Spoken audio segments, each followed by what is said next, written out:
역사상 유래를 찾아보기 힘든 많은 스토리를 갖고 있는 이스라엘. 1차 세계대전을 치르고 있던 영국이 이중 약속을 했다고 했었죠. 영국이 아랍 민족에게도 아랍 민족의 독립국 건설을 해주겠다. 맥마흔 서한을 하고 또 유대인에게도 나라를 건국하게 해주겠다는 벨포어 선언을 했다고 했습니다. 개인 간에도 하지 않는 이중 약속을 했다고 지난번 영상에 말씀드렸는데요. 두 민족 모두 팔레스타인에 독립국을 건설하리라 철석같이 믿었고 바로 이때부터 분쟁의 역사가 시작되었습니다. 유대인들에게 팔레스타인 땅에 유대 국가 건설을 약속을 했고 또 팔레스타인 사람들에게도 아랍 국가를 세워주겠다는 약속을 했습니다. 1차 세계대전이 끝나고 영국의 이중 약속이 이스라엘과 팔레스타인의 갈등의 씨앗인 거라고 했었죠. 세계 1차 세계대전 때 오스만 제국이 영국, 프랑스, 그리고 러시아에 의해 멸망되었고 그 후로 중동은 그들의 지배를 받게 됩니다. 그들은 중동 지역을 나누었고 영국이 팔레스타인 지역을 위임 통치하게 되었습니다. 두 민족 모두 팔레스타인에 독립국을 건설하리라 철석같이 믿었기에 이후 30년 동안 국가 건설을 위한 초석을 다졌습니다. 유대민족은 일제히 팔레스타인으로 이주해 독자적인 경제체제와 통치체제를 세웠습니다.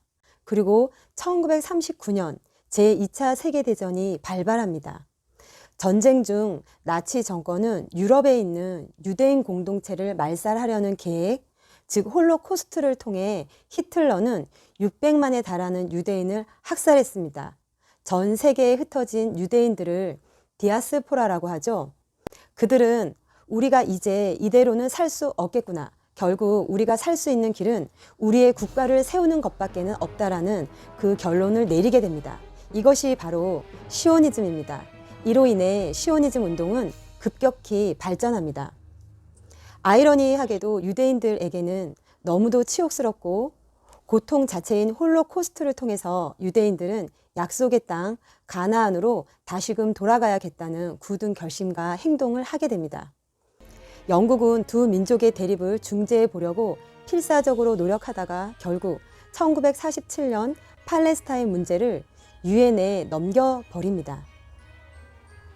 유럽에서의 유대인 박해, 두 차례의 세계대전, 또 홀로코스트는 유대인들의 이주를 재촉시켰습니다.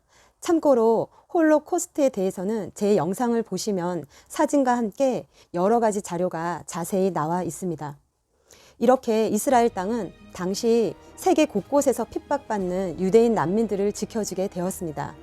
이들이 이주하는 동안 땅을 두고 팔레스타인과 유대인 간의 갈등이 있었지만 오늘날에 비해서는 양호한 수준이었습니다. 하지만 1947년 드디어 영국과 유엔이 약속을 지켜야 할 때가 왔습니다. 그들은 팔레스타인과 이스라엘의 독립국 건설을 허락했지만 팔레스타인 지역을 이와 같이 나누었습니다. 팔레스타인은 하지만 이미 많은 팔레스타인 사람들이 이스라엘 지역에서 살고 있었고 또 이스라엘인들도 어느 정도 팔레스타인 지역에서 살고 있었습니다. 서로 많이 섞여 있어서 살고 있었습니다. 아랍 민족들은 자신들에게 약속된 땅을 이스라엘이 침해하고 있다고 생각하고 그리고 이스라엘은 또 이미 팔레스타인 사람들에게서 선거권을 박탈하고 있었습니다. 1948년 팔레스타인과 이스라엘 간의 전쟁이 벌어지자 주변 아랍 국가들은 이스라엘을 없애기 위해 함께 참전했습니다. 하지만 전쟁의 승자는 이스라엘이었습니다. 전쟁 동안 많은 팔레스타인 사람들이 땅을 떠나거나 쫓겨났고 이스라엘은 팔레스타인 지역의 많은 땅을 차지했습니다. 팔레스타인은 전쟁 후 이스라엘이 영토를 반환해 주지 않고 그들을 서한 지구와 가자 지구로 몰아 넣었다고 주장합니다. 현재 두 지구는 팔레스타인 난민들의 거처가 되었습니다. 이후 이스라엘은 몇 년에 걸쳐 장벽을 세움으로 팔레스타인 지역을 분리했습니다. 분리 장벽을 세웠습니다.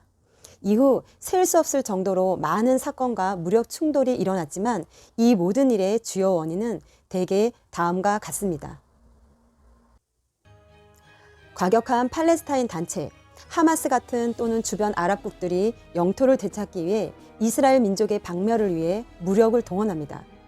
이에 이스라엘은 군사적 우세와 팔레스타인 지역을 압박하여 영토를 확장하므로 계속해서 이 싸움을 계속하는 것입니다. 땅 싸움입니다. 이 와중에 평화회담은 계속 실패하고 있습니다. 여러분, 과연 이스라엘의 평화는 올까요? 여기서 잠깐 제가 다니엘서의 말씀을 잠깐 설명하겠습니다. 여러분, 다니엘서 읽어보면요. 다니엘서 9장을 기록할 때에 다니엘의 나이는 80대 중반 정도입니다. 다니엘이 BC 606년에 느부갓네살이 예루살렘을 포위해서 침공하게 될 때 다니엘은 10대 소년 정도의 나이에 바벨론 땅으로 끌려와서 대략 67년을 살게 되는 것입니다. 그러니까 10대 때 바벨론으로 끌려와서 80대 중반이 된 것입니다. 다니엘이. 그래서 다니엘은 바벨론에 끌려와서 살면서도 자기 민족 이스라엘의 미래가 무척 궁금했습니다. 우리 민족이 하나님 앞에 죄를 짓고 그래서 결국은 북왕국 이스라엘은 아시리아에 의해 멸망당하고 남왕국 유다는 지금 바벨론의 포로가 돼서 와 있는데 시간은 67년이 흘렀고 이 시점에서 과연 우리 민족의 미래는 어떻게 될 것인가 하고 하나님 앞에 기도하는 다니엘이 된 것이죠.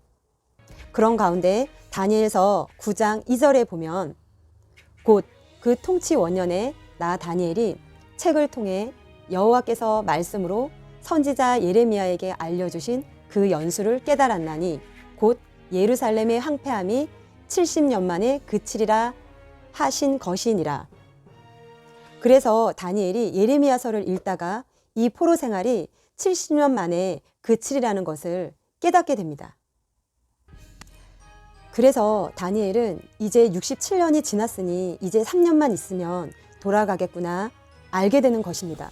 그러면서 민족의 모든 죄를 회개하며 예루살렘의 회복을 위해 금식하고 베옷을 입고 주님 앞에 간구하기로 결심했다고 이러한 말씀이 성경에 나옵니다. 하나님의 뜻을 알았기 때문에 그 뜻이 이 땅 가운데 집행되도록 다니엘은 기도하였던 것입니다.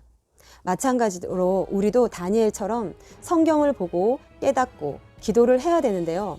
성경을 보면 마지막 때에 가서 7년의 평화가 이스라엘과 팔레스타인의 평화를 말하는 것입니다. 7년의 평화가 있을 것이라고 예언합니다. 물론 표면적으로 볼 때는 평화고 진정한 평화는 아니지만요. 다니엘서 9장 27절 보면요. 그가 장차 많은 사람들과 더불어 한 이레 동안의 언약을 굳게 맺고 그가 그 이레의 절반의 제사와 예물을 금지할 것이며 또 포악하여 가증한 것이 날개를 의지하여 설 것이며 또 이미 정한 종말까지 진노가 항폐하게 하는 자에게 쏟아지리라 하였느니라 하니라. 그가 장차 많은 사람들과 더불어 한 이레 동안의 언약을 굳게 맺고 여기서 한 이레는 다니엘의 70이레 중 마지막 한 이레 곧 7년을 의미합니다. 7년 동안의 언약을 맺지만 평화라는 의미는 없습니다. 그리고 7년은 두 부분으로 나누어지는데요. 7년의 절반이 지난 시점에 그가 포악해진다고 말하고 있는 것입니다. 예수님께서도 다니엘의 기록을 인용하면서 짐승의 우상이 세워지면 이스라엘에 있는 자들은 산으로 도망가라 하셨습니다. 마태복음 24장 15절에서 16절 말씀. 그러므로 너희가 선지자 다니엘이 말한 바 멸망에 가증한 것이 거룩한 곳에 선 것을 보거든 그때 유대에 있는 자들은 산으로 도망할지어다. 성경에서 7년 평화조약은 이스라엘과 팔레스타인과의 마지막 평화조약을 두고 말씀하시는 것입니다. 이스라엘 팔레스타인 7년 평화협정을 체결함으로써 다니엘 9장 27절 예언이 성취함과 동시에 마지막 7년이 시작되는 것입니다. 물론 그 전에 많은 일들이 일어나야 하는 사건들이 있지만요. 성경은 우리에게 항상 예루살렘의 평화를 위해서 기도하라고 말씀합니다. 성경에 기록된 하나님의 말씀은 그대로 다 이루어지는데요. 다니엘이 말씀을 깨닫고 하나님의 뜻이 이 땅 가운데 집행되도록 기도한 것처럼 우리도 예루살렘의 평화를 위해서 기도해야 하는 것입니다.